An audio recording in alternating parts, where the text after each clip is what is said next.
The first webinar is going to be Salvage and Recovery Part 1, Archival and Paintings. It's being presented by Francois Hack down at the John and Mabel Ringling Museum of Art. Well, this is the first part of Salvage and Recovery, Archival and Paintings. I hope everybody can hear me well. Every cultural institution houses collections of books, ephemera, paintings, photographs, objects, etc.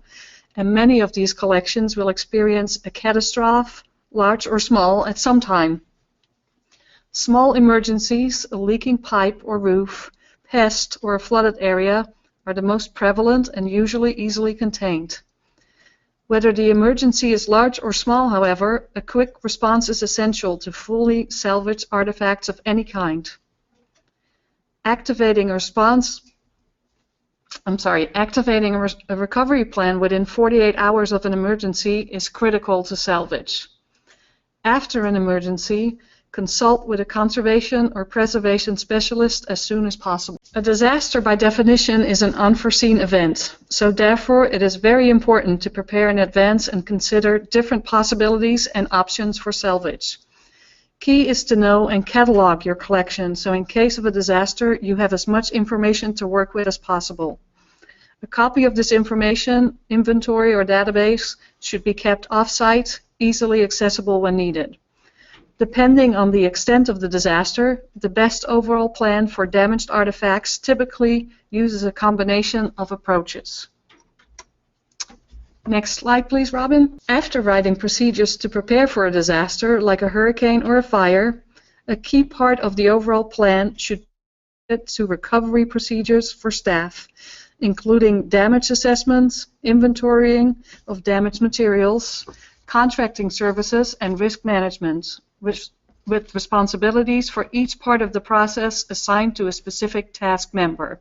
It should be clear who is assigned the responsibility of directing each aspect of the recovery. When a disaster has happened and it's decided that a building is clear and people are safe, the first thing to get started with is getting an off-site location. Gather off-site to assign tasks and review salvage priorities. Create a team big enough for the work ahead. Establish a command center with office equipment like computers, photocopiers, and communication tools like cell phones or radios. Create a secure salvage area with locks, fans, tables, shelves, plastic sheeting, drying materials, and clean water. Notify emergency officials of the extent of the damage and contact peer institutions or professional groups for help. Appoint a media person to report conditions and need for help of any volunteers. You might have limited access to the collections at this point. Verify financial resources, amounts in terms of your insurance, government assistance, potential outside funding, and who has the credit card and can make financial decisions for your institution. Contact server providers, if possible, for things like generators, freezers, drying services, and arrange for repairs to your security system if necessary. Then the same group, or maybe a different part of your team, can work on stabilizing the actual building and the environment where your collections are housed. Some building contents may be contaminated. Do not enter without tetanus shots, protective gear, hard heads, and anything that you would need to go into a contaminated building. For example, respiratory masks. Identify structural and repair hazards. Brace items that might have fallen over. Remove debris from the floor, and try to stabilize your climate. Reduce temperature and relative humidity at once to prevent a mold outbreak. If it's warm outside, use the coldest air conditioning setting. Cover broken windows with plastic to keep the cold air in. In cool, low humidity weather, actually open the windows and use circulating fans. Do not turn on the heat unless required for human comfort. Remove standing water and empty containing water. Remove wet carpets and furnishings. If everything is soaked, for a commercial building, only use commercial dehumidification. Do not use that for historic structures or your collection. Purchase, if you can, the supplies that you are lacking. collections that are unique, most used, most vital for research, most representative of subject areas, and are the most valuable or least replaceable should be prioritized. Items most prone to continue to be damaged if untreated should be prioritized. And materials most likely to be successfully salvaged should be prioritized. A historic building is quite different than anything else. You can start stabilizing the environment by removing water. Bring in a structural engineer if you can, because you might actually damage more to the foundation of your of your historic house than that you are actually helping it. So it's important to really think things out before you work on a historic house. If you can, use air dry with good ventilation. Never use systems in a historic house that pump in super dry air.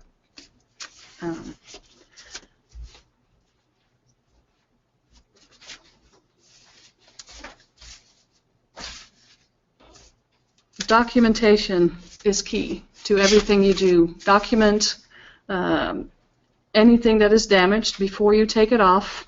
So documentation is key. If you have your inventory that you built before, bring that out. Things that are damaged, document them in situ, document them in process of coming down, document them to assess the damage. Documentation before you actually retrieve it and put it in a new secure location. As mentioned before, it should be clear who is assigned the responsibility of directing each aspect of the recovery. Who is in charge of stabilizing the building and declaring it safe to enter? Whose job will it be to stabilize the environment in the building? Who coordinates human resources, and who will be the key media contact? Who has financial authority and a credit card to make possible purchases? Two key positions in the collections team are the salvage coordinator and the documentation coordinator. The first coordinates the actual salvage and the logistics, the recovery. The second person documents all procedures, damage, and movements of the artifacts. Do you have your cameras, pencils, inventory sheets in your supply kits? Some of the most prevalent, and it's the next slide, please, Robin. Some of the most prevalent problems to expect are water, extreme environmental conditions, mold, mud, bleeding dyes, corrosion, soot and ash, broken objects, pests, and hazardous materials. It is important, next slide please, Robin. And there you see a lovely picture of the mold. Next slide please, Robin. It is important to understand the methods for salvage and see if they could be applicable to your collection. This way you can coordinate supplies and staff ahead of time. Advanced consideration of supply needs and recovery logistics can save significant time in an emergency. In general, salvage artifacts are arranged by types of collections so you can stabilize them as quickly as possible. In general, freeze items that cannot dry within 48 hours as quickly as possible. Of course, there are many exceptions to freezing, so contact a conservator or preservation specialist as soon as possible and work on high priority collections first. The salvage glossary is really important to apply to your collection. The first one is air drying. In a cool, low humidity area with good air circulation, you can place your artifacts, place absorbent materials like interleaving underneath objects, and replace them when they get wet. If possible, air dry materials on plastic racks, commercial bread trays, or rust-proof screens to increase evaporation. Exposure to light may reduce threat of mold, but prolonged sunlight can cause fading. Interleaving. You can use blotter paper, uninked newsprint, paper towels, or waxed or freezer paper to keep items from sticking together and prevent dye transfer or running. Freezing. If objects cannot be dried within 48 hours, freeze them until action can be taken. Freezing stabilizes collections. It stops mold grow, ink running, dye transfer, and swelling. A sub-zero commercial freezer is best, but a home freezer will work too. A refrigerated truck keeps materials cool enough to slow mold growth. On-site dehumidification is super dry air pumped into a building and moist air drawn out. It's a useful method for rooms with high humidity and may be used in modern buildings to dry carpeting, wallboard, and furnishings. Do not use for historic structures of wood or plaster or most museum collections. Rinsing. You can rinse dirty or muddy items under a gentle stream of clean running water or in containers filled with clean water. Do not scrub. It drives the dirt deeper into the artifacts, and use a sponge or soft cloth to blot off mud and debris. Vacuum drying, also called thermal drying. Items are dried in a vacuum chamber, often at temperatures above 100 degrees Fahrenheit. Caution, actually, this method accelerates aging and causes damage to many materials, like animal skin, leather, film. It's widely available, but it's slower than freeze drying, but less expensive. And vacuum freeze drying, items are dried in a vacuum chamber at below freezing temperatures to minimize swelling and distortion. It generally provides the most satisfactory results. It's recommended for historical collections and paper-based materials. A commercial service is available throughout the United States.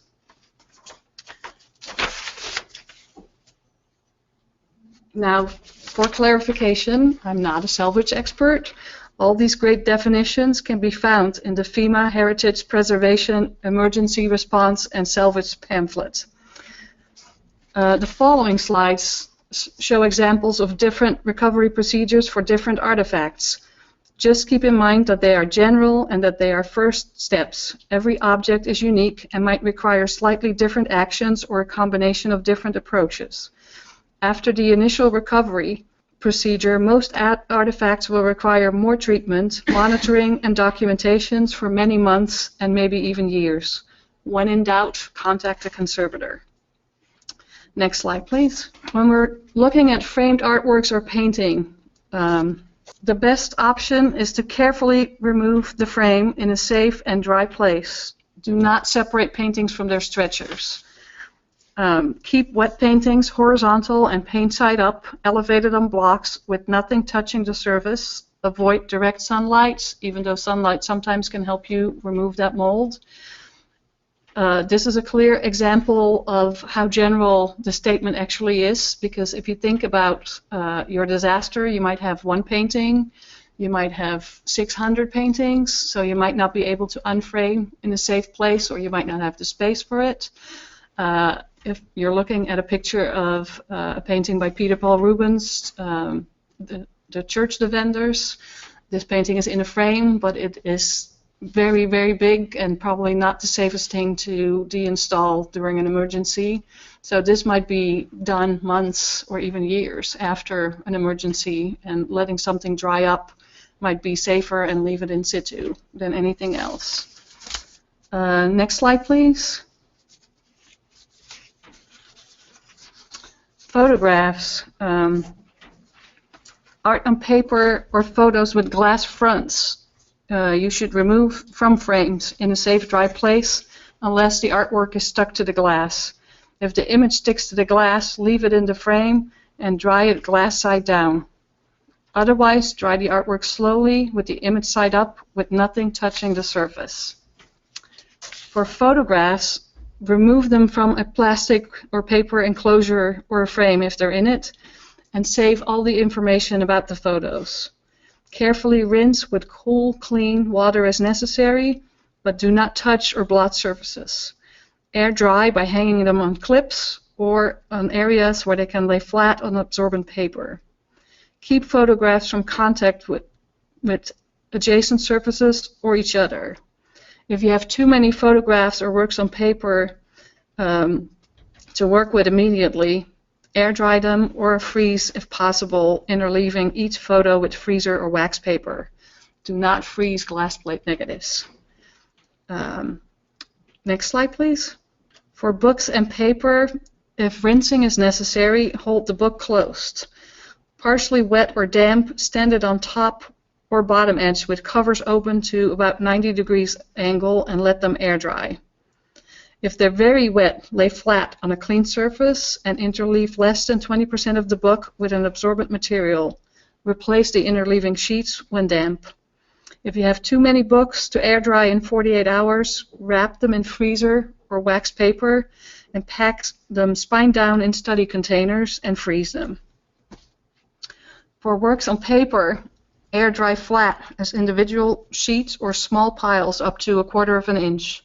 Interleave and replace interleaving when they are damp. Do not unfold or separate individual sheets. If you have too many items, it's kind of repetitive, then interleave with freezer or wax paper, pack papers, or files supported and standing up in sturdy containers and freeze them. Next slide, please. Electronic media. They can be stored somewhere where you can avoid scratching the surface. Use distilled or very clean water for rinsing, and contact a data recovery firm or your IT department to see if you can recover the data. For audio and videotapes, if the cassette or reel is damaged, disassemble the case and remove it. Rinse the dirty tape while still wound and air dry on blotting material. For computer diskettes, remove the diskette from casing, rinse and blot with lint-free cloth, insert dry diskette into a new casing and copy it. Freeze diskettes that cannot be dried in 72 hours. The same is there for CDs and DVDs. Remove from their enclosure and rinse. Air dry vertically on a rack. Do not freeze them. Next slide, please. For ceramics, it's very important to identify what you're working at. If it's a ceramic or a stone, it's the best thing to consult a conservator on drying procedures. But if a ceramic is broken or cracked, you can place it in a clean, transparent polyethylene bag until it can be treated, and seal a bag and monitor for mold growth if it was wet. For stone, if it's a smooth surface, you can blot it gently and air dry it. If the object is a rough surface or it has an applied finish, do not blot, and air dry it on a plastic screen or a clean towel. For metal, use gloves to handle it. Rinse and sponge and blot metal object and air dry. If the object has an applied finish, do not clean, air dry. Keep flaking surfaces horizontal. Next slide, please. Now, Elise will touch upon supplies, but as I mentioned before, it's really important to think about possible recovery procedures and what supplies you would need. I've mentioned several times the waxing and freezing paper. Things for packing, labeling, documenting are key to a recovery and know what has happened to your objects. Next slide, please. These are really important to identify beforehand too. If you know that you cannot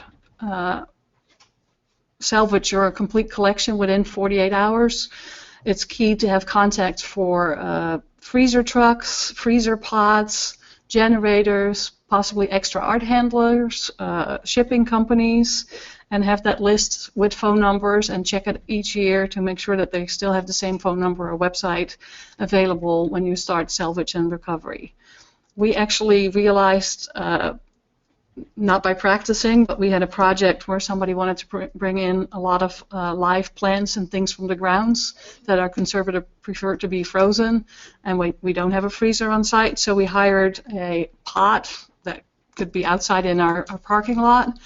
And it was a good exercise for disaster preparedness because we realized we needed different cables and voltage to actually hook it up, which we didn't have. So that is now part of our supplies for emergency planning. So in a case we do rent a freezer, we can actually hook it up and make it work.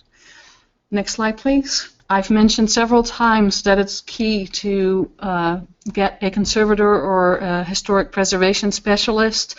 If you have any questions about anything, the American Institute for Conservation is available with a phone number, a help email assistance, and they actually would come in if there's a major disaster. So in question, give them a call. It's key to not damage anything any further. So if you can contact a conservator or a specialist in this area, keep this resource and this phone number with you.